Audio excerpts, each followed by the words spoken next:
I watch you playing, and I'm like, how does he not snapped his wrist yet? Like, hitting all these different things. Like, yeah, fatigue it's is an really element intense. in band practice. Like we once we get through the set once, we got to actually like look into ourselves and be like, is this gonna hurt if we keep going? We got the that's next day all legitimate. sore like you worked out or whatever. Yeah, Yeah, I'm and Scott starting is. to establish some good boundaries. Like, okay, if my hands feel like this, I know I'm going to get blisters if I push it too much farther. So if I stop here, it's just a callus. That's what I want. Like, you kind of figure that out as you go along. Have your hands bleed. ever started bleeding? I was Oh, gonna yeah. say you bleed on your drums enough times, and you're like, all right, I gotta figure out how to stop this from happening. Welcome to the 31st episode of the Cast That Ends Creation. I'm your host, Chris Deering. This is the show where I interview bands in the mathcore and mathcore adjacent communities. If you beautiful people in chat have any questions or comments, feel free to drop them in. I'll try to read them aloud. If you want to, you can subscribe and get some access to exclusive emotes, as well as early access to the interviews before they hit YouTube and other streaming services. You can also attach your Amazon Prime account to your Twitch account to get a free sub, and you can throw me some Bezos bucks. If you're watching us on YouTube, listening to us in your car, I have no idea what I'm talking about. Show is first recorded live on Twitch. Join us every Sunday and Wednesday at twitch.tv/thecastThatEndsCreation for the live cast. With that out of the way, let me introduce you to our guests tonight, who've been dropping single after single, the latest being Up There, which came out in October. Welcome in Nurture. How's it going, guys? Great, man. Great. Thanks for that. All That was a right. really good intro. That was the best intro I like ever had. that. Getting Real slicker and professional slicker outfit. as it goes, man. You should have seen it in the beginning. It was absolutely awful. Well, that was great. If any, the best I ever had. So that's, I've been told that for a couple different things, but oh baby. Hi Mel, what's up? How's it doing for Breeze? He's not actually. I've been thinking. So Febreze is in the chat. I've been saying forever that he's actually a corporate plant for the product Febreze. He claims he's not, but I think they're trying to break into the younger crowd. we What's see up, what Leslie? he's trying to do. Yeah. So tell us who you guys are and what you do in the band. Yeah, so I'm Jeff. I do guitar and vocals, and I demo the tracks. But at this point, that's like 50% at most of the songwriting. And I also do like our social media and our visual art and things like that. All the weird collaging and design. And I got Scott with me. I'm so much worse at intros. So that's me. Hi. My name is Scott. I do drums for Nurture, and I also provide occasional moral support for Jeff as he bites off more than he can chew with this project and many others. Having a great time with him and getting a little more involved creatively with the music as well. But yeah, I'm just I'm beating the skins all the time and having some fun with it. Same bad at intros too. So why did y'all choose one of the least Google friendly names for your band name?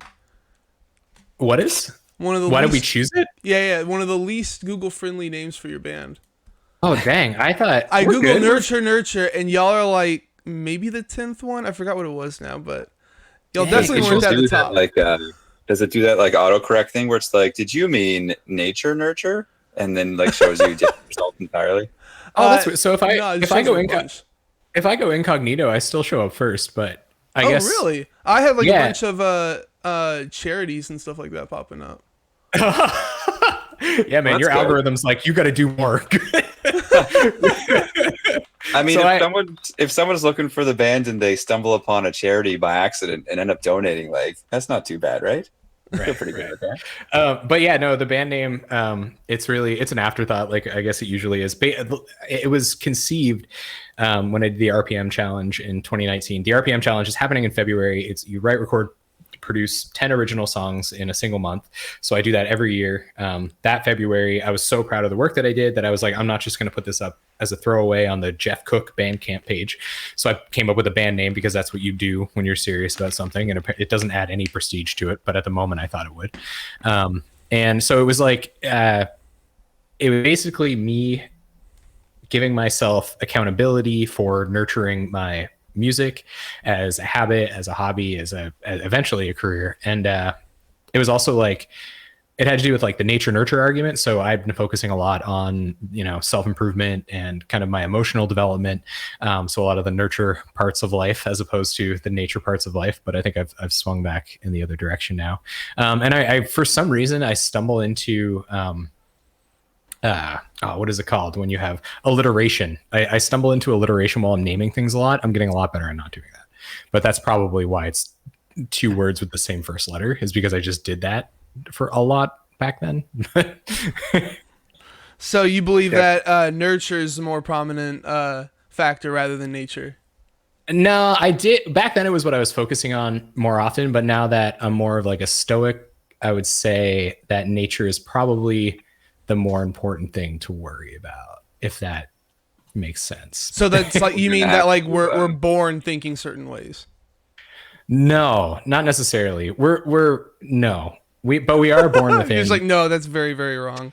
No, but I would believe. Well, I don't know. I like that argument is like there's too much. But the reason I'm focusing on nature more often is the Stoic philosophy that like we're born with a set of constraints and nature decides those constraints and nothing else. So focus on nature and nature alone, and things will be okay. Alrighty. You guys are it's just a whole realm that I'm not like super familiar with, so I'm just gonna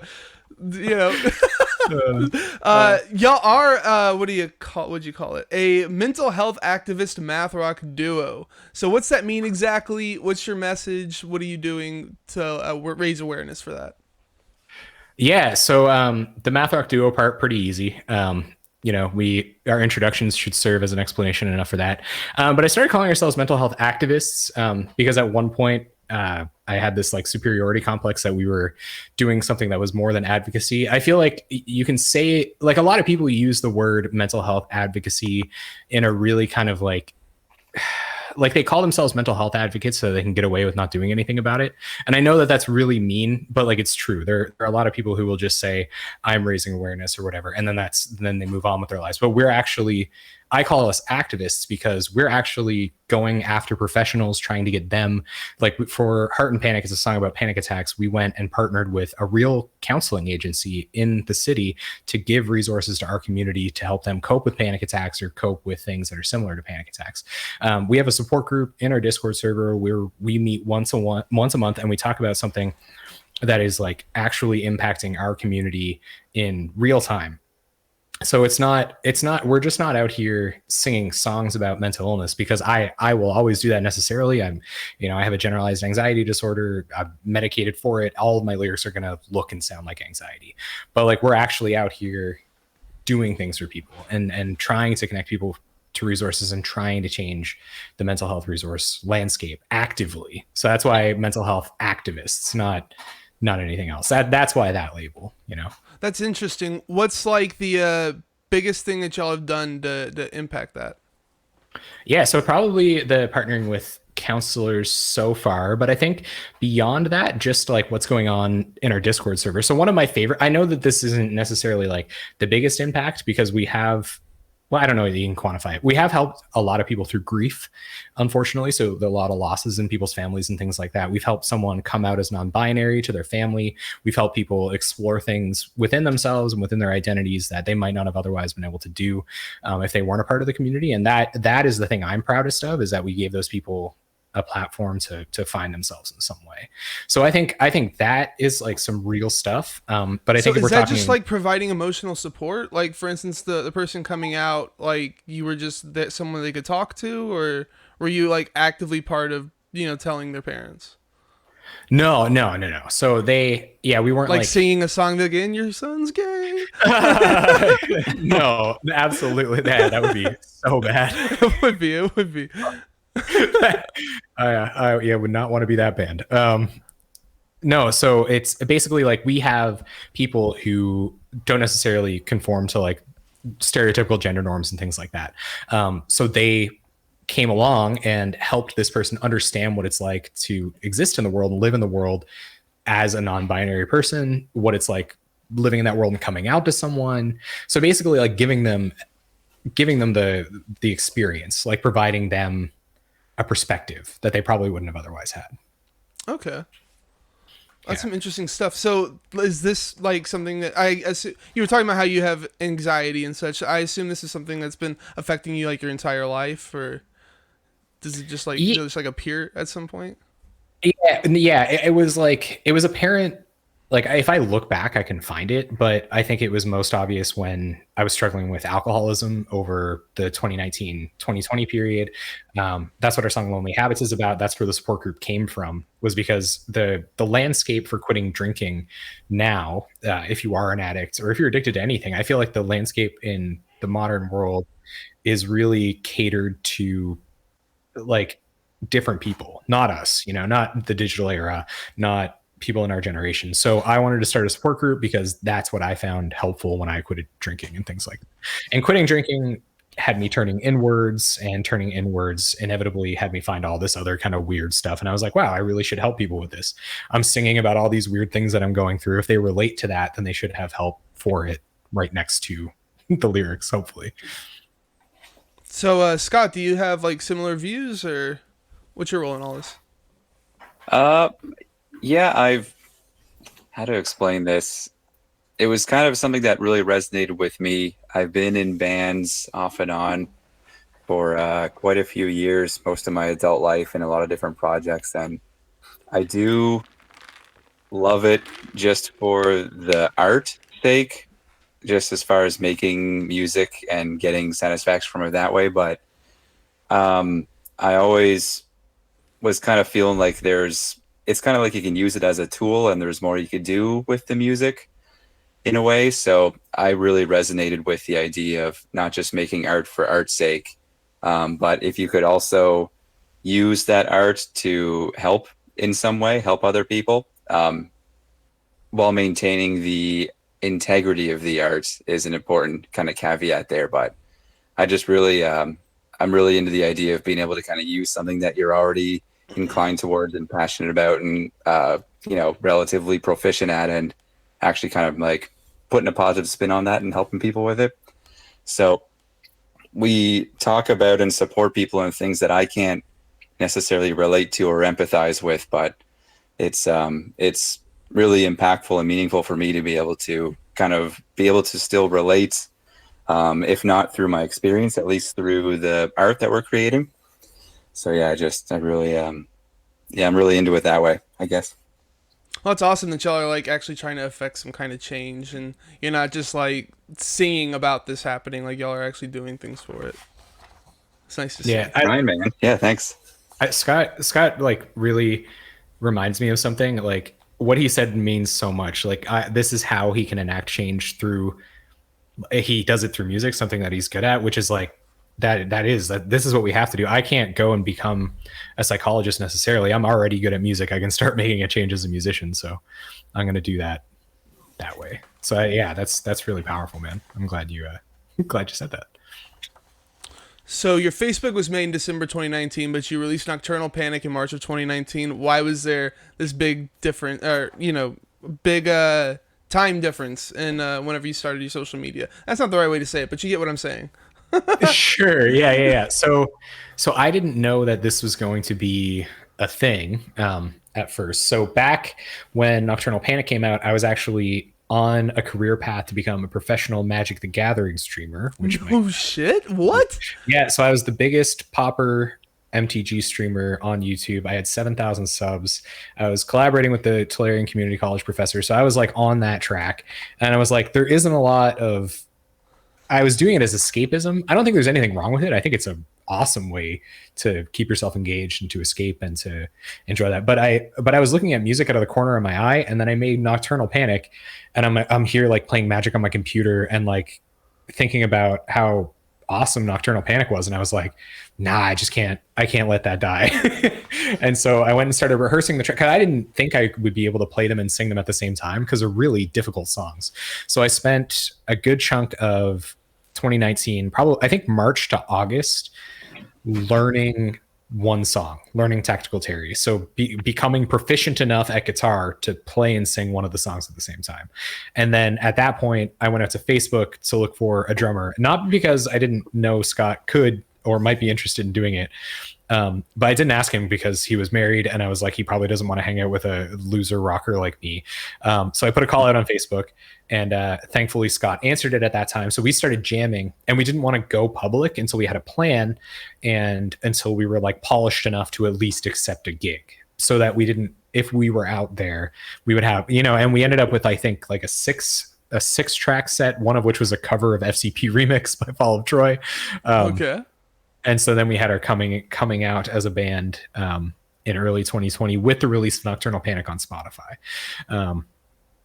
So yeah, that's when all that started. If you go back that far, you can find some of the funniest experimental content, like me doing Animal Crossing covers and things like that. Because like I didn't know what it meant to be a social media band, but so that's why the disparity. The biggest part, honestly, is because the songs are really hard. Because it took me, 3 months. What was it? No, like 5 months to learn the first song, and then it took Scott and I another 7 months to learn 6 of the songs. So that's the big part of it. The songs are just really hard, and I love them.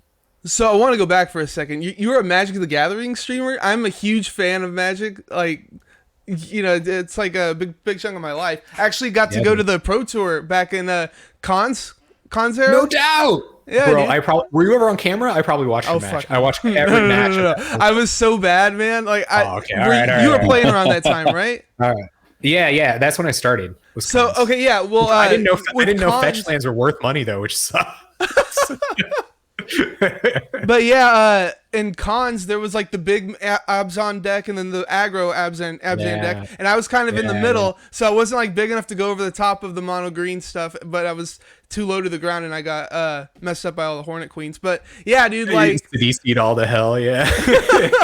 But yeah, dude, that's awesome. I didn't know that you were a big streamer. Like I hadn't really been looking into streaming for that till like 2000 probably. So I must have missed you, but yeah, that's awesome, man. Did you ever like go to the Pro Tour? What was your biggest accomplishment? Yeah, so the Popper streaming thing was definitely like, I had a huge YouTube channel. It was paying my rent at the time. And like collaborating with the professor and just having a massive community. I built janky Popper decks. So like infinite combos that were just honestly pretty bad. And then I would win, 2 and 5 matches and we would all freak out and it would be awesome. And we would like brew decks together in Discord. And I was kind of like the misfit, like bringing hope to Popper players, because Popper is so degenerate and it's all Delver and Tron, and like losing in Popper is like the most, destructive thing, because it's somebody just bouncing your entire board state back to your hand and then timing you out. So it's just like, it's the most disheartening format in the world. So I came in with my like levity and my fun. And I think I changed the format in some ways, because I know that it became more vibrant and more fun for people while I was doing it. So I think that's probably my greatest achievement as a Magic player. But yeah, I don't think it was one of those things. Is like, I think I was really good at it, and honestly, it was kind of fun, but I don't think it was my path. Like, I think I was there. Like I was going, we were going to do it. And I was just like, this isn't it. Unfortunately. Dang, man. It takes a lot to put something like that down. It's tons of time. It's an insane amounts of time. The people that do that like if you're a professional legacy player, like your brain is busy. You got busy brain. Like, that's crazy, man. I would have not expected you to say that you were a Magic streamer or whatever, like into it. That's freaking awesome, man. Yeah, dude. Do you still play? Yeah. Even like casually? No. So I quit outright. So when I was doing it, I was so immersed in it that I was playing Magic like 40 hours a week for 2 years ish. So when I stopped, I was like, and then I started learning these like stupidly difficult songs. So that might say something about my personality, but it was like, I was like full stop Magic, full start music. And I've kind of like been on that track. I miss it, but I can't, it's no half measures for me. Right. It's like, I want to know every single card. I want to know exactly what they do. I want to know why they're good in standard, and I want to know why they're banned in modern. And like, so I can't even touch it, because I just. Well, now the answer to that is that everything's busted and everything's getting banned. But yeah, like they call it cardboard crack for a reason, right? So. Yeah. And for some reason, a character from The Walking Dead exists in the universe. Dude, oh my god, what the heck is that? So yeah. That's that a rabbit is so hole. crazy, Sure. man. Yeah. So you recorded everything for Nocturnal Panic in a month, like by yourself. Yeah. And wrote everything in a month. Yeah. That's insane. How do you do that? Like, you had to have had a mental breakdown in that time, right? No, I've done it 7 times. So I have at least, it might be more than that now. I've been doing it every year since the like 2013, I think was my first year. And I missed 1 year since then. And so RPM isn't about, and that's what it does, is it trains you out of perfectionism. So it's not about making something perfect, it's about getting something done. And like I wouldn't be pursuing music if it wasn't for RPM, because I didn't think I was a music. I was looking at music out of the corner of my eye, because no one tells you to like grow up and be an artist, because that's not, everybody's like, get your pension, blah, blah, blah. But so if it wasn't for that one February every year where, regardless of what was going on in my life, regardless of what my path was, I was going to write and record and produce 10 songs, however badly I had to. And I did. And, you know, it becomes a little redundant. Usually there's like an acoustic song and there's like an instrumental throwaway. And then the 10th song is always a rap song where I get all my friends to come in, we make a beat and we rap stupid things. I heard that. Whenever I first heard that, I was just like, wait, what the heck is happening? You know what I'm saying? So you spend a month by yourself, like just holed up in a room, like you just want to hang out with people and something that you can do in the spirit of, and you don't have time to do anything besides make music. So something that everybody can do together and something that everybody wants to do for some reason is to just do a rap track. Yeah. Well, let's get some music going. I'm pretty sure this is from your debut, and we'll you got like all kinds of lyric videos and playthroughs and like classes and stuff all over your YouTube channel. How do you maintain like this robust YouTube channel while also doing records and stuff? Yeah, so it's all about vertical content. So like that, and we've transitioned away from that stuff, because I now know there's some things we've transitioned away from, some things we haven't. So you just gotta, like, content, like it or not, is now a necessary part. Like this is the entertainment industry, and people like to be entertained outside of strictly the music. So we do both because we have to, in some ways, but you have to distill down like what your audience is looking for somehow. So a lot of that is spaghetti at the wall. It's like, do you like lyric videos? Do you like guitar playthroughs? Do you want free tabs? Like, do you want to know how to cope with panic attack? Like, do you literally, is this the best way to provide you mental health services? Like, should I just talk to you about my experience? Does that help you? Like, so it's really just, I was putting as much stuff out as I could to see what kind of our unique take was.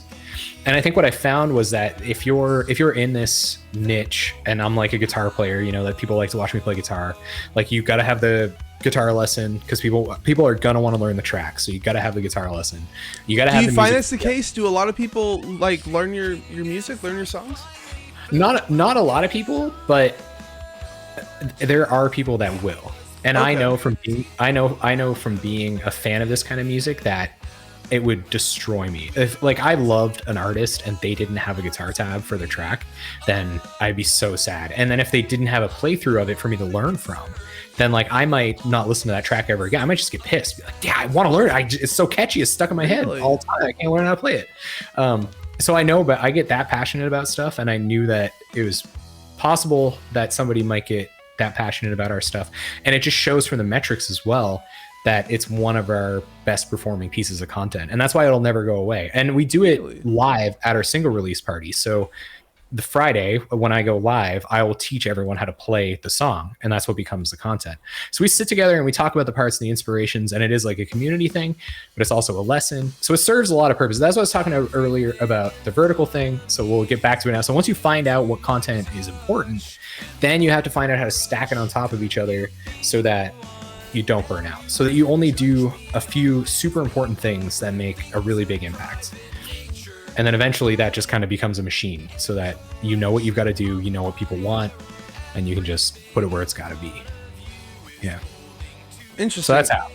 Yeah. So very long answer. What is the most popular thing then? Is it the playthroughs, or like the music videos, or what is it exactly? It's my live streams right now. So I think the impetus I understand is that people's favorite thing about us, some people, I can't say this about our entire audience, because like I said, some people it's their favorite thing is the guitar lessons, or some people their favorite thing is the Instagram video. Some people just like to see a 15-second clip of me playing a track. But I think the people that are most dedicated to us, their favorite thing is to come out to a live stream and to see me play live and like talk to me. And they do. And just because Scott, just because you're not on live streams doesn't mean they want to see you bad. I'm telling you, man, they want to see you so bad. Coming soon. So that's what I understand. It's like people's favorite thing is to like see me up front and to talk. And I have like opinions on, you know, life and mental health and like things like that. And we like to talk about that at those live streams too. So it's that is the most important part for me, I think, is for us to just be out front representing what we represent and playing our crazy fun to watch music. And that has been the most important part. It's not great on search results. It's not great as like clipped on social media, but for who content is for, it's really good. It's really, really good. Yeah, you're cultivating a core of an audience rather than like trying to spread yourself out to a bunch of different people. Yeah, exactly. Yeah, and Lazzy, some people are saying in the chat, like, Lazzy discovered us through our acoustic versions. I know Lazzy is an acoustic guitar player. They post acoustic guitar videos in our Discord. So I've watched them play, and that's how they found us. So that's a distilled part of our community. You know, I didn't know that about Lazzy, that they found us that way. And then Sosuke Mel loves our acoustic versions too. So like, you know, there is everything, but I think the live streams are the gold nugget. Scott, why aren't you more involved with the YouTube channel, man? I think there's one. Well, there's besides the music videos and y'all's first video, I think there's one other one where you're involved in it. Oh, calling me right out. Perfect. I think it's just part of the process of where this has been largely kind of Jeff's brainchild. And I kind of was in the role at the start of being the help to play drums and kind of make us able to perform live. And the goal is for me to kind of get on board as a co-creator, co-producer as much as I can to get more involved in all these things. But I guess it's just kind of, I'm still on that journey in the pretty preliminary steps where I'm getting more involved, and it just comes down to a whole lot of work and life and other commitments and things that are holding me back. But I'm in a little better spot with my employment right now. Frees me up a little bit, so I am looking forward to getting more involved. But it's not a lack of wanting to. It's just kind of a process to get myself freed up enough to be everything I want to be for Jeff, you know? And don't let it discount what Scott does. Like, for real, the parts of our songs, my favorite parts of our songs are the parts that Scott and I have collaborated on, if he hasn't come up with them all together. And just being like general emotional, like I talk about how I have really bad anxiety. There are some band practices where like we would get nothing done because I'm so deep in my head, and Scott's just like talking me back down to earth. So we might not move, because that is what it comes down to. We have this whole universe and ecosystem that surrounds music, but if the music doesn't get done and the music isn't great, then nothing else matters, you know? So yeah, we're still a band at the end of the day, so that is kind of like a central thing we got to maintain, the music. Right.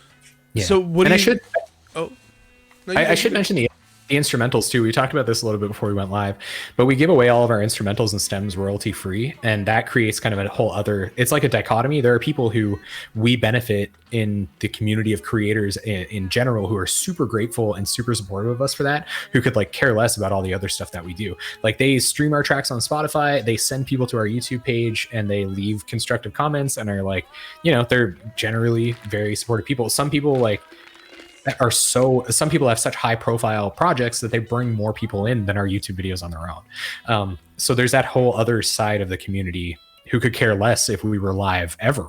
You know, we could be created by an algorithm. Our music could be just like totally, you know, we could be Steely Dan in the studio and have no face, and those people would still love us. So that's cool. I love that part, that we're also a studio band. That's interesting, man. So when is the full length coming out? June. So you have an actual date. Wow, I was not expecting that. Okay. Yeah. So we're not being super public about it yet because the marketing for it is going to be tough. It's nothing like I've ever handled, and we'll probably you're thinking maybe we can get label support. So I like that. So maybe we can get some help with it. But I think we're going to end up doing it mostly on our own. So we haven't talked about it a lot because I want to make sure it's a huge project. Like, you must know that, like, it's a massive undertaking. So like, we have to make sure that everything is streamlined. So I haven't said anything about it because the first time we say it big and official, I want it to be big and official or whatever. But yeah, so it's going to be Nocturnal Panic, but as Scott and I have done Nocturnal Panic. So the songs are very different. And if you've been out to any of the live streams, you hear my version of Nocturnal Panic as it's been manipulated by Scott and I. So it's going to be tracks from Nocturnal Panic that Scott and I have changed, and the singles that we've been releasing over the last little while, all mastered together, sounding cohesive in a nice, beautifully aesthetic package that people can get. It's probably going to come with like chiptune versions, acoustic versions. There's definitely going to be a vinyl, a book, maybe like stickers, a lot of stickers, definitely tons of stickers. Yeah. So I've been messing around with like illustrating books, and I'm putting out with Blossom, our next single, this really beautiful lyric and tab book that has my artwork manipulated in like a really nice way that could be like a magazine. So I'm going to send this one out as an ebook to see what people think about it. But I know tab books are a huge thing for me. And I think that, you know, Nurture has come so far, and it's been such a long journey for me. I'd like a little coffee table book of all my weird collage pictures and, you know, some annotated stuff about my lyrics and tabs. So there's a publisher that does small book runs like that, and so I've got that all set up, and I think that's what I'm going to do for the full length. It's going to go as one of the merch items alongside. But if you're curious and you want to support that idea and you think it's a really good idea, then make sure you're around for Blossom's release, because I'm putting our first one out this Friday. Oh, nice. Do you have a copy of that book that you're talking about, or not like on my? Okay. No, I didn't know if they like sent you like a test print or whatever. No, so I'm not printing the first one. I'm just going to do it as an ebook, and like I said, it's like a test thing. If people are into it, got you. Okay. Yeah, if people like it, because it is a lot of effort. Like, this is even if you just think about proofreading every detail in a 23-page book, like, you have to get in the nitty gritty and look at every from corner to corner, right? And that's a lot of work. So if you think about 23 pages for one track, you've got a whole record. That's like, you know, a 200-page book. So I got to make sure that, you know, tab books are something that people, want to see. It seems like the chat is thinking that this is something that they would like to see. They're hype, man. They're so hype. TTNG, Lazzy said. That's right. So TTNG's tab books, they're gorgeous. Who's TTNG? This Town Needs Guns. Okay. I'm still new to math rock, so I don't quite know everything yet.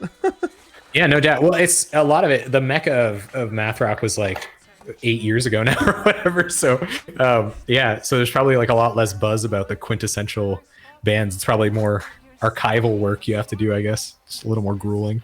Yeah, it's kind of like how mathcore was. Like, it was really big back in the day, and then it kind of died out, and now it's starting to make this resurgence. Yeah, when I thought of mathcore, like, Mathcore Index is like my vein, but it was like Mist Machine by Dillinger Escape Plan, you know? So that when I heard mathcore back then, it was like, that's what I thought. It was Dillinger, you know? No, that's true. That's what it is, yeah. Well, like, it's also 1,000 other different things, but yeah. Sure. Yeah, and like Dawn Cab is like bordering on that and stuff. Like, it was like the heavier side of the poppy stuff that came out of the UK that ended up being like math rock or whatever. So who would your influences be? Like I said, I don't have much of a frame of reference. All I know is that you sound kind of like some of the stuff that was on Victory Records way back in the day, but the tappy thing is something that's different. Now, like your poppy aspect is kind of similar to stuff that they would sign back in the day, like June and what else was there? Like Stray Light Run, or I don't know if you just band Socratic, but your vibe kind of reminds me of these bands. That's definitely stuff that Scott and I were listening to when we first met. That's wild. Yeah. Scott has we have very disparate influences, and that's part of something that I love, because like Scott reminds me of the post-rock elements and the math rock elements. So like that's where we meet halfway. My influences in terms of math rock are like, and I get reminded of this all the time. Like, my roots are this band called Tangled Hair. They're members of a band called Color. So when Color broke up, they became Tangled Hair. Tube Lord has the poppy songwriting style that I've kind of like adopted. And then the newer bands like Brock Benzel's bands, basically anything that Brock Benzel has ever touched, I try to incorporate that kind of like really intelligent songwriting. And then beyond that, like I come from the indie rock world, and just like that's where I learned to perform was in indie rock and emo. So bands like Say Anything or Manchester Orchestra, and then also pop punk bands. Like that's why there's some like breakdown moments and half times and things like that from bands like 4 Year Strong, or even like the weird like synth new metal stuff like Attack Attack and bands like that. Like I still have that kind of.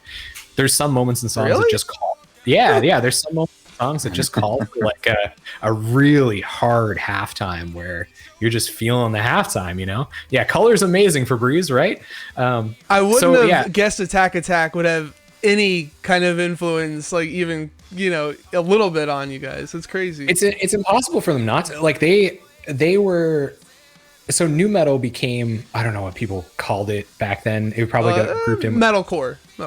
Yeah, sure. But then that's like Protest the Hero, who I'm also really inspired by. I play fast when I want to be like Protest.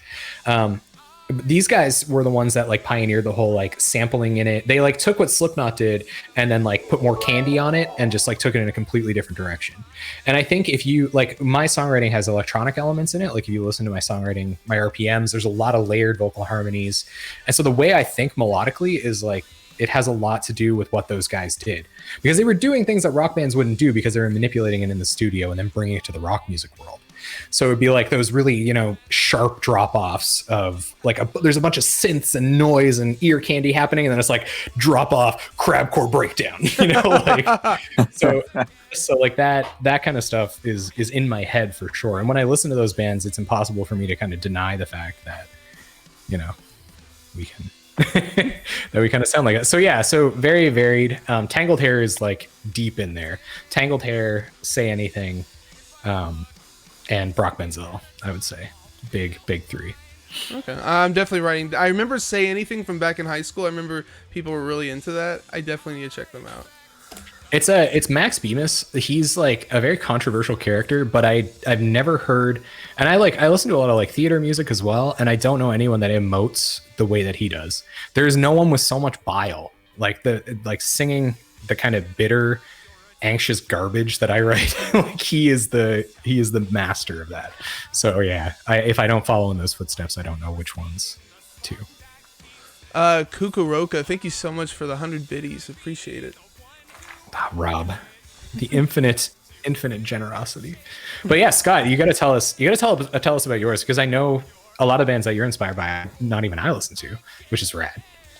Yeah, I guess we kind of had different musical journeys, of course, but I was, back when we were both in high school, I was really into a lot of the kind of more progressive metal kind of genres in there. Like we were both pretty stoked on Protest the Hero when they were putting out like I think Fortress came out when we were in our graduating years, pretty close to that, their second album, and that was huge for me. A lot of more progressive stuff like Thrice was a big one for me back in the day, and a lot of kind of really disparate influences. Like I was big into the Chili Peppers back in my formative years, and it kind of turned into eventually anything that kind of like challenged me creatively in certain ways, and that's kind of what led me into the kind of more Protest the Hero style, like the more frantic, weird time signatures, and kind of a lot of genres that had like punk roots,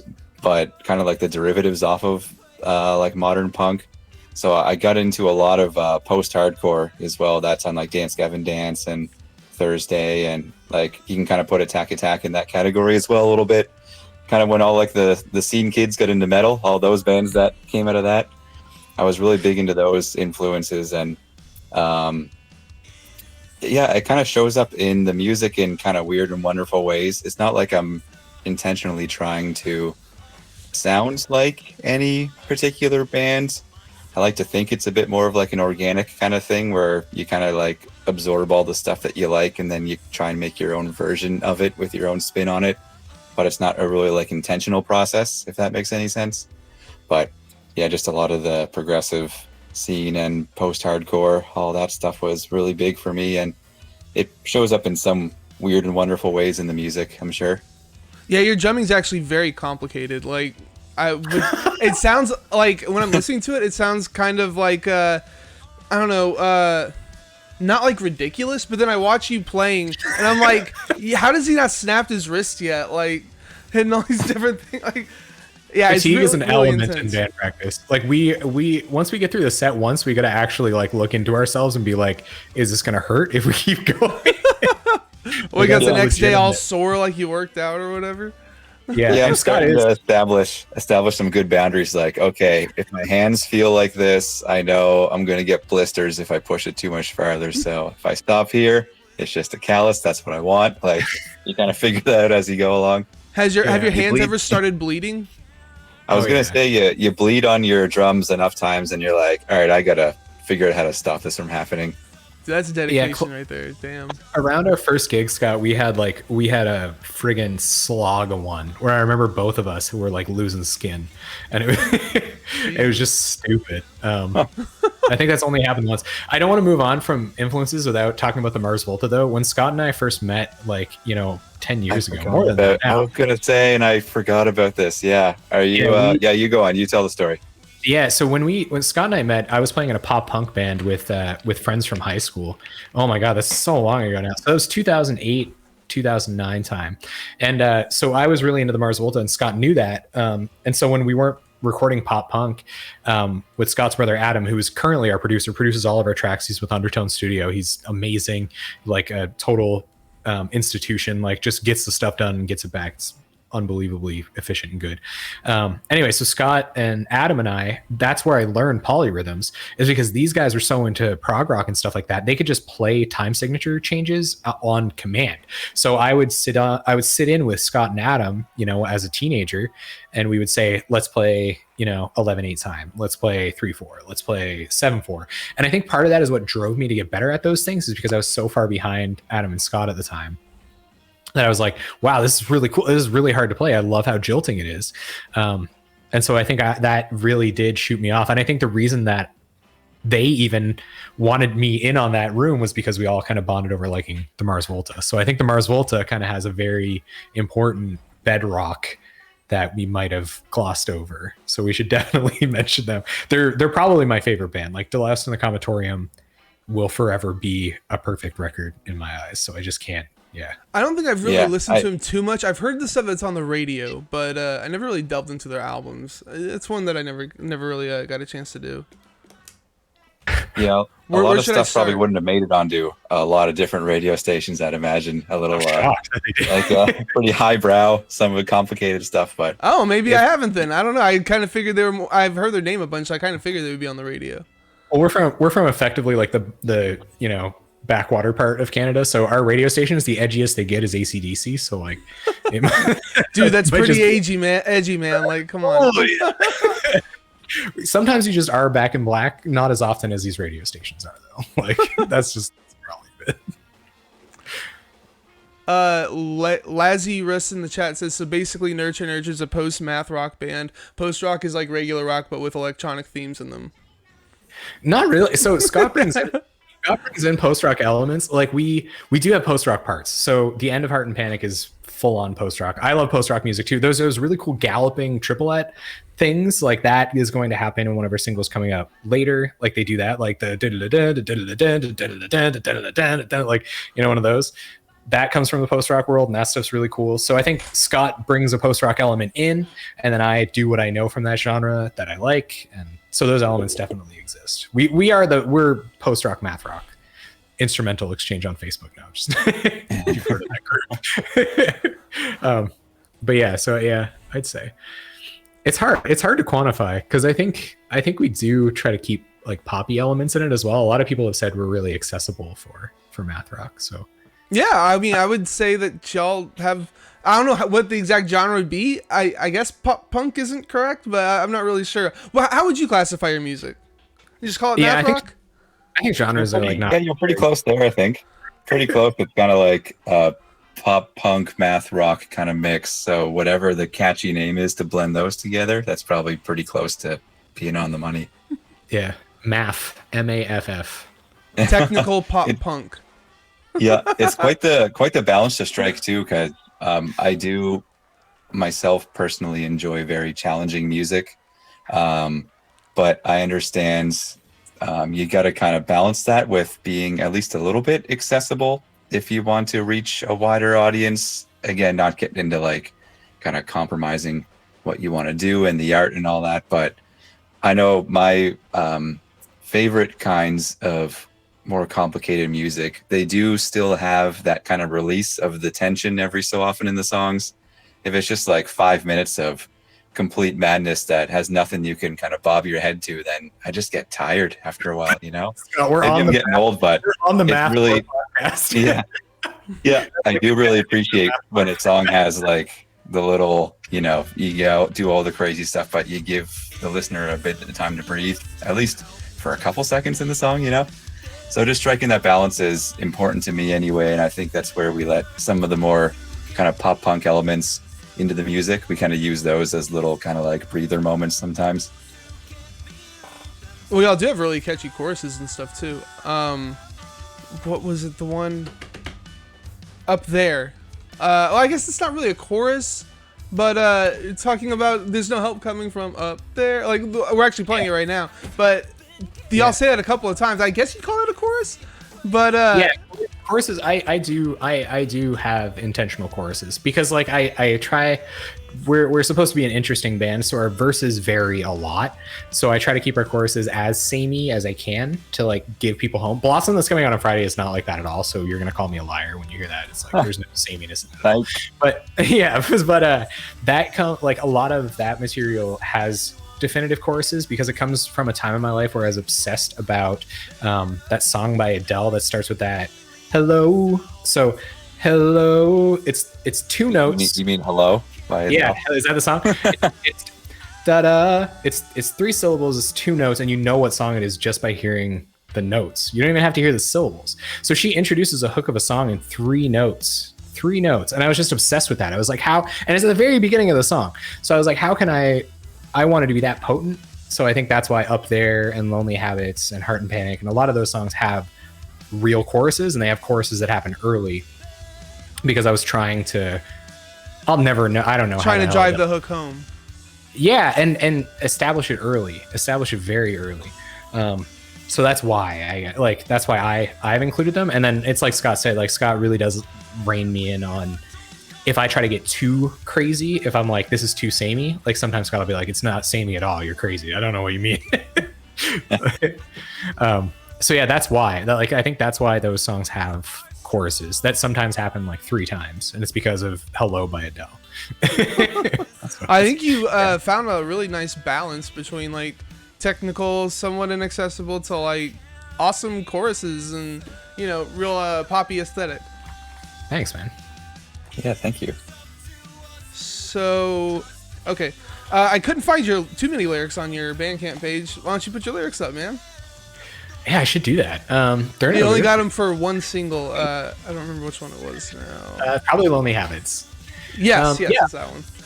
I'll do that. I don't know why I don't do that. I know Christian really. We got to get more views to our lyric videos. Is what you're probably doing, huh? I think. They got to give us more views if they want to get the lyrics. I think at some point I was just like nobody really said anything. Like I did it once and it didn't seem like anyone cared, so I just didn't do it again. There's a lot of stuff like that. And if people ask, I'll type them out for them by hand. But yeah, I probably should just do that. They're very precious to me, but like I don't anticipate that people will hold them very close, or that I think that people will just understand them off the record too. Like I don't think they'll need clarification on them, but they might. Yeah, I probably should. Yeah, I can from the lyrics I read in that some of your lyric videos, what I can kind of glean from the record seems like most of this is about dealing with and helping other people through depression. Am I correct? Or yeah, there's like a lot of stuff from my personal journey in there. The new stuff is about accepting your identity, and kind of like pushing through the most difficult times in your life by grounding yourself, and remembering that like, you know, things will be okay. Like that philosophy. There's a lot of like questioning my alcoholism, or questioning myself. There's a lot of self-doubt and stuff like that. You'll hear a lot of like, should I, or like, and there's a lot of, you know, me talking to myself, and there's a lot of just like love letters to my partner, Chloe, who's helped me through a lot of this stuff. and I try to keep it general. Like there's this band called Tiny Moving Parts. Dylan from Tiny Moving Parts has this beautifully concise way of writing lyrics that sounds like he's simplifying it for the sake of the listener, but like it's not delivered to me like I'm an idiot. And I try to capture that a lot.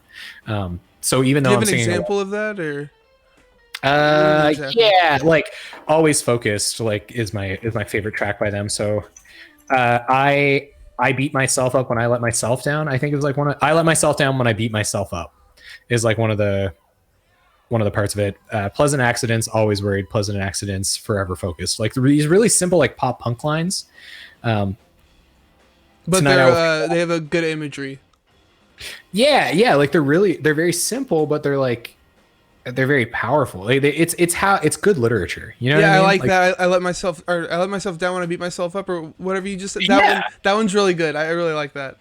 Yeah, I let myself down when I beat myself up, and it's repeated, and like he lets you stick to it. He gives you something to like catch on to. It's something to think about, but it's not overly like complicated. Like you know what he's talking about. He's talking to you, but he's not making you feel like an idiot. You know. It's kind of like in Lonely Habits where you're saying you should have another drink. All your friends will come back if you have another drink. That one always like sticks with me when I'm thinking about you guys. That one's like the one because it sticks out enough in the song. Like you can actually like hear everything that you're saying, and the way that it's delivered is really good. Like you say you should have another drink 2 times, but the second time doesn't sound like the way you did it the first time.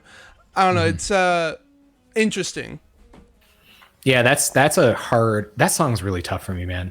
So like that was because I isolated myself from my friends when I quit drinking, and I thought that they were the devil in my life, and like or they hated me because I didn't drink anymore. So that's like self-talk.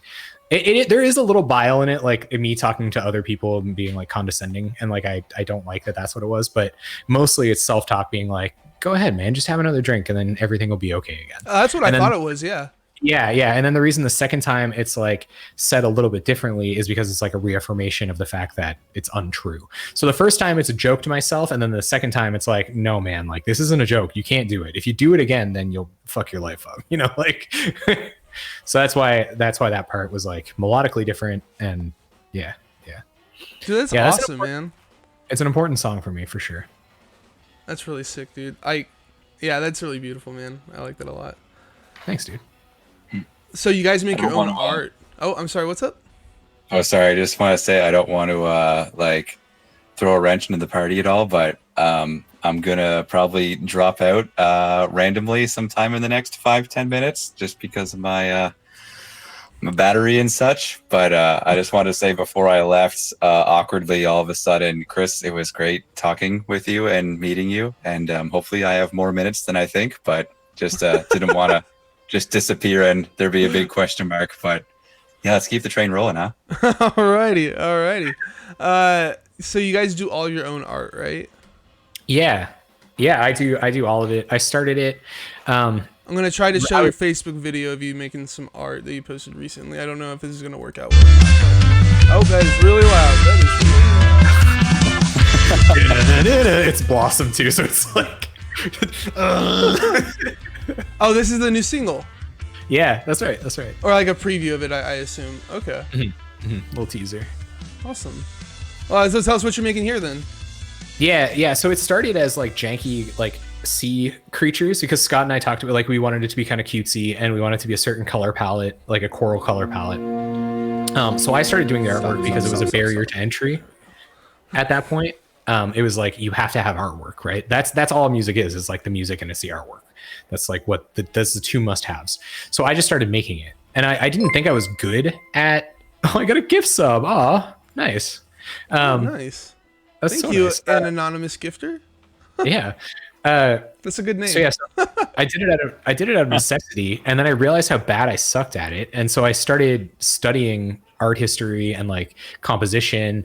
And then for the recent album art, I'm really proud of it because I started doing collage properly, like the true fine art form of collage, and I started doing it like Impressionists did back in like, you know, the French Impressionist era, like Van Gogh and like Delacroix and those people. So I'm taking true art, fine art, and applying it to this kind of like janky seaside theme that Scott and I established early on in our brand.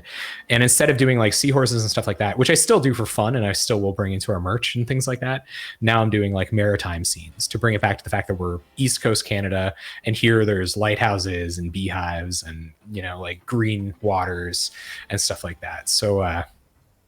So yeah, I do all of it. I love it now. At first I was like, I hate this. It's a necessity. This is stupid. I'm going to make it stupid. And then I fell in love with it. Like the first time I did it, I was like, this isn't, I had my scissors and my glue and I was having the time of my life. I was like, no, this is great. Yeah. We kind of made it simplistic and janky just out of protest almost for the fact we had to do it. But it kind of became like a brand, I guess, in a way.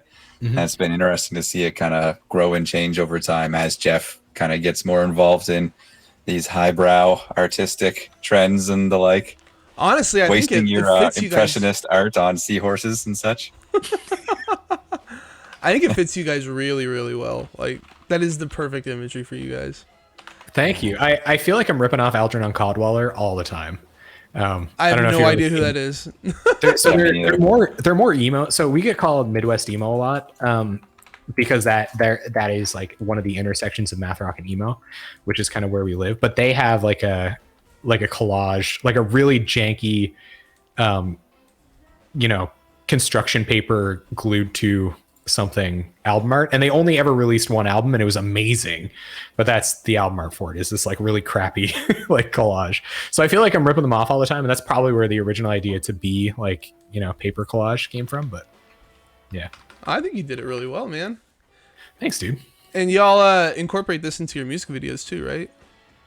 Yeah. So something, and it really worked out this time. So I'm super excited to bring our audience into that process more. So everybody really liked watching. I did a quick clip of like me sketching our art, and then again of cutting it together and things like that. And people were really into it. So I'm going to bring that, you know, in a bigger way. Maybe bring people in live while I'm collaging, and yeah, add more of the visuals to our music videos. Yeah. And that was mainly in what was it? What song is this one? Heart and Panic, right? Is where you have most of it, or no? It was the other one. Up there, right? You had one where you had a whole bunch of little ones cut out around you. Yeah, up there I have a bunch of like like tissue paper behind it's the tissue paper I used for the album art, and I have it just like cluttered around my head while I'm singing. You had one with like seahorses and stuff in it. Which one was that one?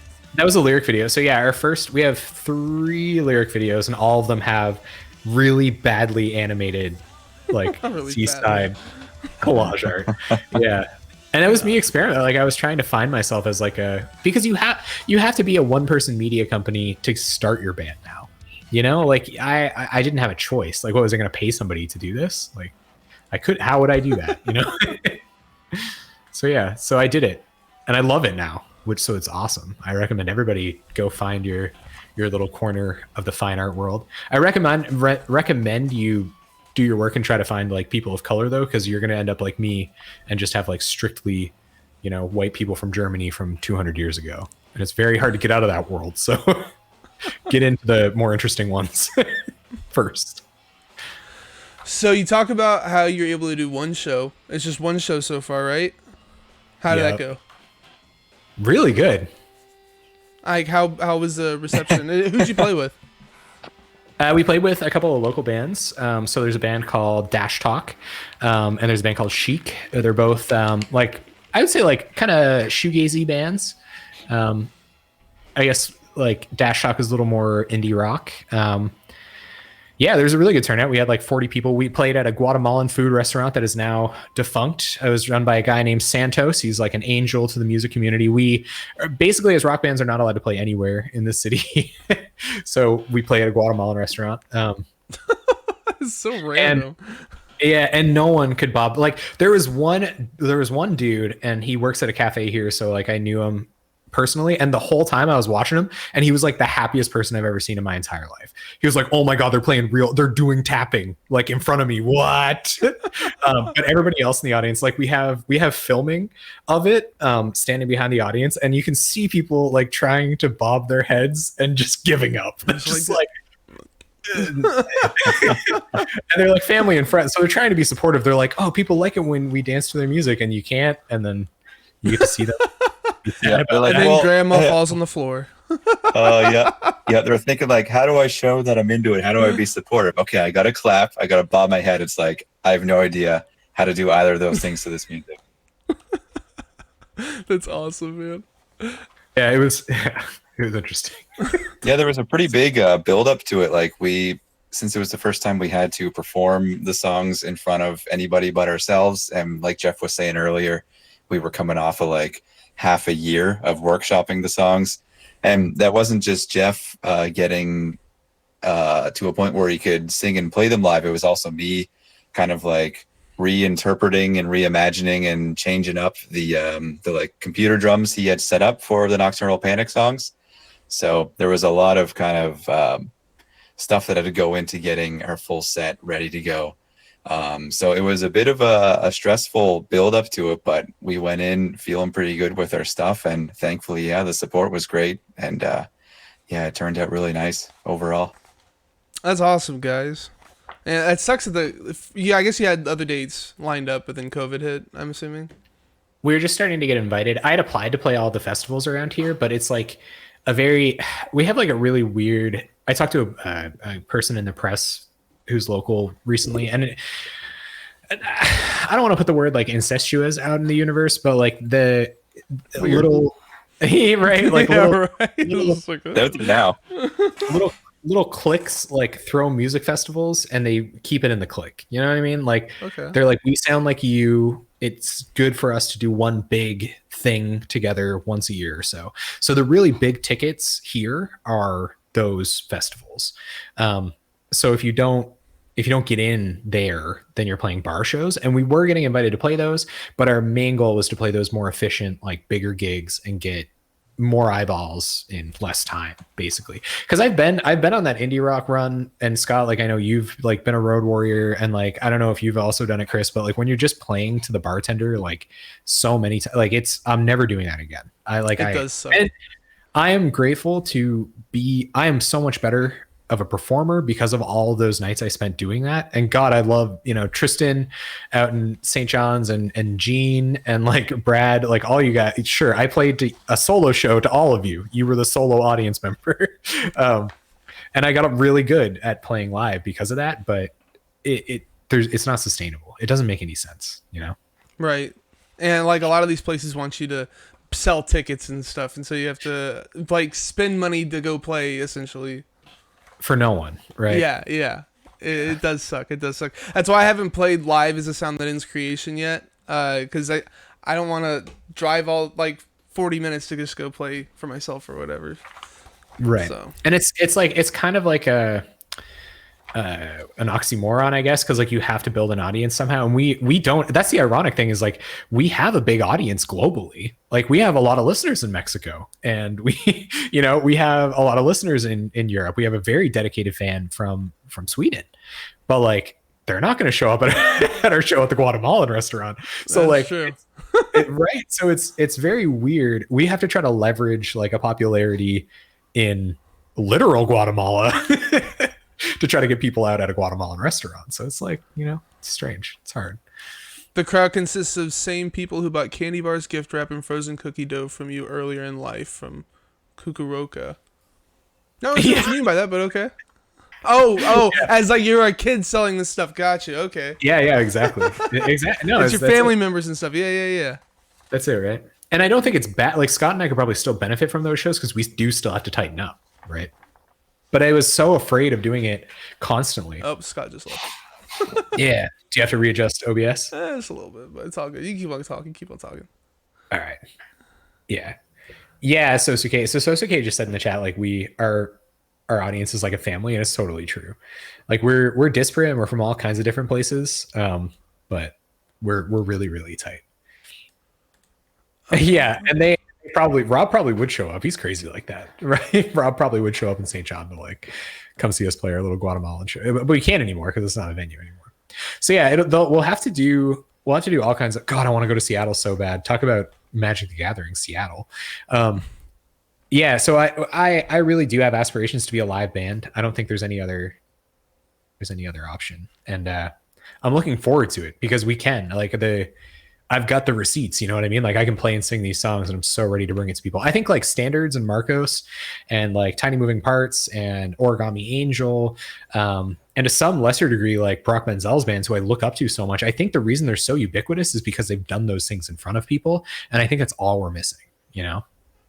Yeah, for real, man. I assume y'all are going to try to tour and stuff whenever everything goes back to normal. Yeah, conservatively, but like I said, you know, kind of laid out our philosophy. We're going to make sure it matters, but we're going to do it. Yeah. Sick. You guys have some merch? Yeah. So we do limited drops. So we, you know, like the brand Supreme, they have like limited time stickers and stuff like that. So Rob and Mel, both the two most active people in the chat right now, I think some of our other listeners are still here. They have parts of every run we've done. We've done 3 limited runs, started with Lonely Habits, where we put out a limited edition flip-flops. What? Nice, man. Yeah, legit. Flip-flops. And then for Heart and Panic, we put out a sticker, a toque, a sticker and a toque. I think that was it. What's a toque? Like a beanie. Okay. Yeah, like an embroidered beanie. And then for Up There, we did something a little bit more simple, like a lower price point. So we did like a sticker, a poster, and a postcard, like a collectible card, which I thought was pretty cool. And then for Blossom, I'm doing a bigger one. So I'm doing like a 5-panel cap, the poster, the tab book, a sticker, and then we're going to revamp. We have like a universal merch line that has 1 design in it, and I'm going to add 3 new designs to that are just there all the time. And I don't know if I'm going to actually do the tab book as a limited merch drop. I might leave the tab books up, like the ebooks, for like $1 or something like that, full time. But yeah, we do them limited. They're only available for between a week and a month after the single comes out. So where that's do you going to get happen. this stuff? Do you have it on Bandcamp or? I don't have a merch store set up. So we were using Big Cartel. Okay. And I just did all the web development for our own merch store. So I just built a merch store. It's called musicwayup.com. And so I did all the back end myself. The new merch is going to have like, it's going to have a real home. Like it's going to look good. It's going to be easy to shop. Yeah. And so that's where you'll find it. That'll be on Friday. So keep your eyes peeled for that. There's going to be a really cheap bundle. So you're going to be able to get like all 6 or whatever things for Blossom's exclusive drop for like $40 or something. That's crazy, man. You put a lot of work into this band. Like, it's insane. I do. That's crazy, man. It's stupid. Like building like the site and everything. That's wild. Why not just put it on Bandcamp? Why go through all that trouble?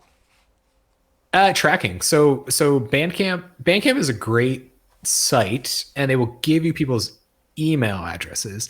But I know Mel and Rob and Lugosi, like the people that are in this Twitch chat right now, I know they like our band. So it's easy for me to go to them and say like, hey, here's our new merch. Here's the stuff that you'll like. You can have it. But when we have people that are like joining our community, like random people from Mexico who are there for the instrumentals, like they're not going to know our merch gets posted on Bandcamp. You know what I mean? They've never bought one of our singles on Bandcamp. I don't have their contact information. So when you build your own website, you get to store cookies. Like, you know, when people show up, you know why they showed up, and you know what content they're looking for from you. So I know what people are come for the free instrumental. So if I want to sell them like a higher quality instrumental, or I want to sell them some sheet music, then I can run an ad to them, or I can like actually send them an email and say, hey man, like this thing that you'll probably like is here. And that's the big reason why I did the website, is so that I can keep information relevant. Like we've had so much trouble. Yeah, right. Because I do put a lot of work into it, and it is relevant to these little pockets of our community that all this effort has built. But in order to in order to contact people correctly, I have to have a store, right? I'm not renting space. I'm going to have my own store kind of thing. Okay. Huh. That's really interesting, man. Yeah, I learned a lot of that over the last 2 weeks. I'm very tired. I just want to go to bed, man. I'm so tired. We have a question that we ask everybody here. How do you dress your hot dogs? Oh, bro, you are asking the dude. I bet you have like a bunch of like all of us weird, intricate music people love food, so you probably get the weirdest answers. I'm probably like more of a purist than most. I do like mustard. I do like ketchup. I'm gonna put a hot pepper on there. Hot banana pepper. You know what I mean? Okay. Okay. I'll put an onion on there. Yeah, I'll put an onion on. I don't do relish is too messy. You get that watery stuff. I do like a real relish. Maybe you want to like chop up some pickles for me and get weird with it like that. I'll do that probably. No cheese. I don't fuck with that. Don't put no sliced cheese in my hot dog. Do you Don't like put any cheese real like in the middle of your hot dog though? Hell no. Cheesy Man. dogs? Why would you do that? What are you talking about? Disgusting. How do you turn down cheese, man? There's a time and a place. There's a time and a place for American cheddar. It's beautiful on a hamburger. That's where you need it. I can't get it here, and that sucks. So I can't have a proper hamburger because we don't get American cheese here. But no, man, what are you doing putting a cheese slice in your goddamn hot dog? What are you, a psychopath? Like, dude? Well, you don't put the slice. You put like the little shreds. Okay, all right. So I was gonna say that. So most often, who puts a slice of cheese on their hot dog? Yeah. Did I not tell you where I came from? AC/DC, round the clock on the radio. We got cheese slices and hot dogs down here, bro. That was really dinner. That was dinner at the cookhouse occasionally. Yes, we are going to do this. Deaf dogs, Dad called them. Deaf dogs? What? You get real lucky they put them in the craft dinner for you first. Really? We went to a weird place. Mustard, ketchup, hot peppers. I get weird with an onion now and then. I don't fuck with relish. I do okay with like a pickle or something like that, maybe. Okay. Generally, I don't eat. I've been eating less pork lately, but yeah, I don't really eat hot dogs either. We had somebody in our chat that always asks this question to everybody, and I just decided to make it a tradition. So. And we've gotten some weird answers. Yeah, like Kukuroka in chat, Seattle style hot dogs, cream cheese and grilled onions and stuff. Yeah, we've gotten some weird ones, man. They do some weird things to their hot dogs in Italy as well. Or no, it wasn't Italy. Greece as well. Heard some odd stuff. Like basically the entire kitchen on your hot dog is really weird. Hell yeah. They go buck wild for hot dogs in Greece. I guess so, man. So what was the last album you listened to? So we were doing this looking for my top album of 2020. Well, no, not the top one yet. The last one you listened to. So so I was doing that exploration. So okay, I got you. Yeah, so I think that's my list. I'm gonna bring up my list right now. It was probably, I guess that was the list. So that wasn't the full record. That wasn't the last full record I listened to. The last full record I listened to is ironically the same artist that will be my top album, which is coming up, but it's called Bob's Son. It's by Rap Ferreira, aka Milo, aka Scallops Hotel. It's a rap record produced by him, released 2021. I listened to it every day since it came out, all the way through. I think he's an absolute visionary musician. I'm trying to think if I listened to any other record. I listened to lo-fi hip hop a lot, so like J-Hove and Cupla. It would have been one of their records if it wasn't Bob's Son all the way through. So your new album, it's the 4 singles that you're releasing. You're releasing the 4th one now, and then your old album, like kind of remixed, right? You don't have any more new tracks on it? 5 new tracks, so there's another one too. Yeah, so there'll be a single that people won't see until the full length comes out.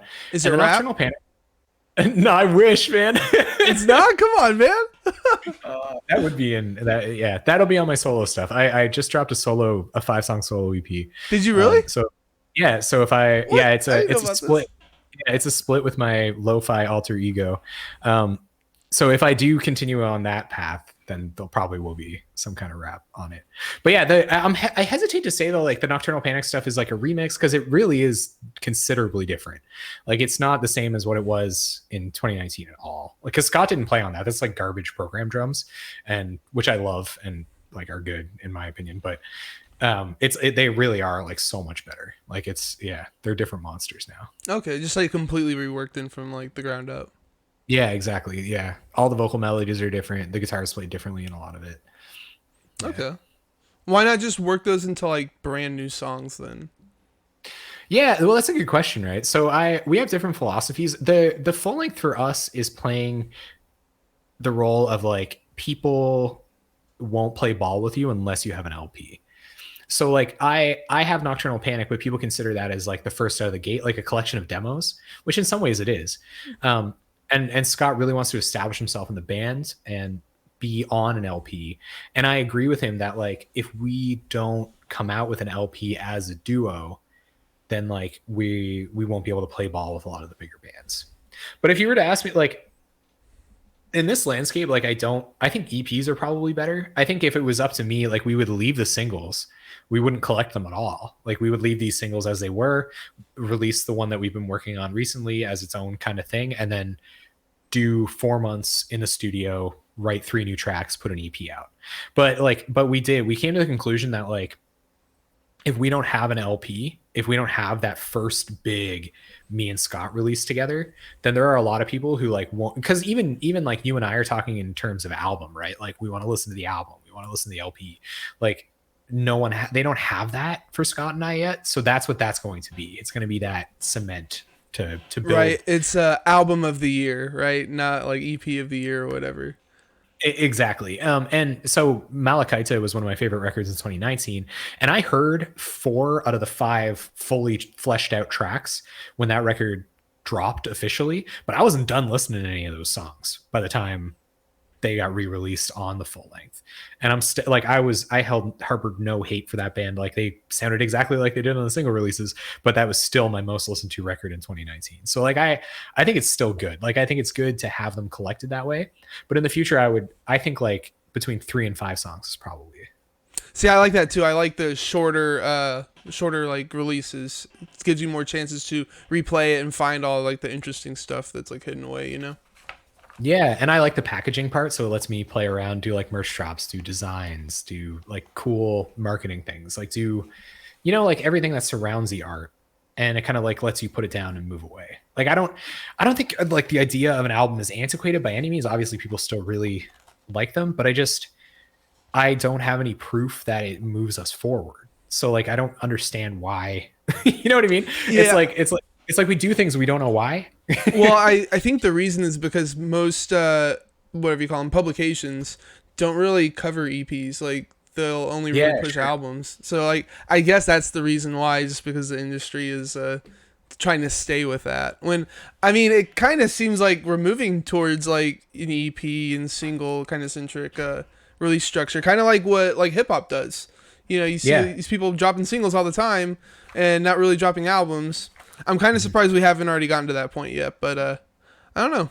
I guess it's just one of those dinosaurs in the industry, that just won't die. Yeah, I hesitate to even. That's why I said like I don't know. I don't want to call it dead because Rap Ferreira, like I was just talking about, he drops whole records, and I think it's because he knows I'm his listener. I'm the weird dude that's gonna listen to the whole thing through, and I don't care if he releases singles or not. And he's a really prolific creator. So he's got the juice. He doesn't do merch. He doesn't do music videos. He doesn't do tours. He just drops records, and he lives on those records. He doesn't make a lot of money, right? Like he probably like just supports himself, but he's okay with that, and he drops a record for it. But I think there's a disconnect. It's like, I want to be a successful band and musician. I need to release an album. Like I don't think those things are actually connected, and I think there's a belief that they are. But I will say that you definitely do need one to play ball, because just like you and I, we keep saying it, it's like the album, so yeah, I think you need one at least. Well, it's about all I had to talk about. Do you have anything else you wanted to bring up? No, not really. Like, be kind to yourself, do things that make you happy. That's it. Remember that life is about happiness. It's not about possessions or money or recognition or anyone else. It's about happiness. So find the things that make you happy and only do those things. Hell yeah. And your single drops on Friday. What was the name again? Blossom. Blossom. It's out this Friday. It'll start releasing in your country tomorrow, which is awkward. Spotify rolls it out kind of like gradually. So by noon tomorrow, someone in Australia has the opportunity to be listening. Dude, that messed me up on release day for my album. I had somebody from New Zealand. It was the day before release day. I had somebody from New Zealand message me in the morning saying, "Oh, it's great." And I'm like, "How the heck did you get this, man? Like, did it leak somewhere? What the heck happened?" I should do what? Send this to your boys? Like, what?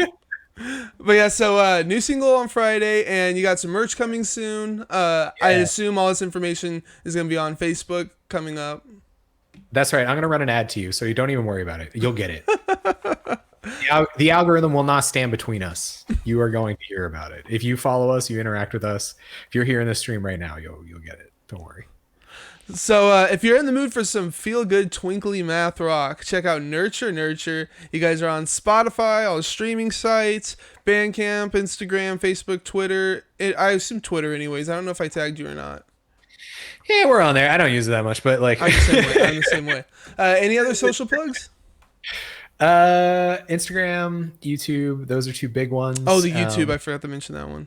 Yeah, our YouTube's huge. Our Instagram, our YouTube. We are on Facebook. Our Facebook is basically somewhere where everything else lives. I do live stream to all of those platforms at least once every 2 weeks. And then, we have other things like this. And our Discord chat, we have a support group where we legitimately connect people with resources to help them with the mental illnesses they may be struggling with, or just like everyday stuff that's difficult for you. So if you're struggling, then please send me a DM wherever you can find me, or join our Discord. There's an invite link in the description of all of our YouTube videos and all of our live streams that are posted on any social media channel. And if you can't, just send a message to the band. I monitor them around the clock. We're not so big. You'll get an answer from me directly. Don't worry.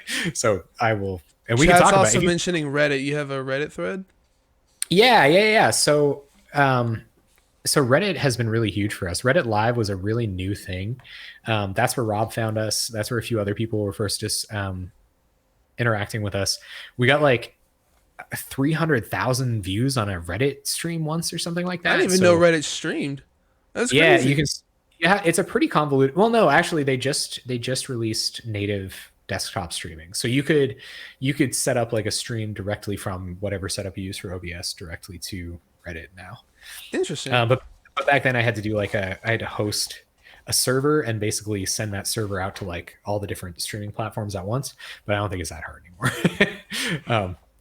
Yeah, so Reddit, we're there. I use Reddit less and less often because I put so much time into it. But yeah, it's also very fickle. Will and Rob can attest. I've asked Rob to post songs for us because some forums have rules against you doing self-promotion and stuff like that, which I don't really understand. If it's the content that's relevant to your, why don't you want to be kept up to date on what's happening? But anyway, so I've had Rob post stuff for us. I posted stuff that's timely, high quality, and relevant. You've seen our music videos, they're high quality math rock. I pay producer to do the tracks. I have people say that the songs are good, and yet nothing happens. So I've wrote Reddit off recently as a little bit of a waste of time, but at the same time, I still stream there once every 2 weeks. So you can follow us there if that's your favorite platform. Alrighty. As for me, drop my channel, follow so you always know when I go live. You can also sub to get access to the interviews before they hit YouTube and streaming services, as well as get access to these exclusive emotes. I find me on Facebook, Instagram, Twitter, and YouTube. YouTube folks, if you like the video, please drop a like, tickle the notification bell, and subscribe. It's a great way to support me for free. Check out my music, The Sound That Ends Creation, thesoundthatendskreation.bandcamp.com. Just got the vinyl in. Totally forgot to bring one up here so I could show you guys, but vinyl's in. Orders should be shipping by Saturday. My next guest is a straight-up guitar god. Join me and Chris freaking Art from Psyopus this Sunday, the 31st at 7 p.m. Central, right here at twitch.tv/cast that inspiration for the live cast. Yes, exactly. Tappy boy. He's one of those weirdos that uses his thumb. I saw somebody doing that. They play chords with all five. I think he did use his thumb in a couple of things. He's got some playthroughs where he does some just wild stuff. But yeah, thanks for being here, man. Hope you had some fun. I did, man. It's so nice to talk about Nurture Nurture. I'm in this little bubble room doing web dev and merch designs and crying occasionally. So yeah, just come on. being recognized and talking about it is so nice. It really, really is, man. Thank you. I appreciate it. Awesome. You're welcome back anytime. And thank you guys for watching and listening.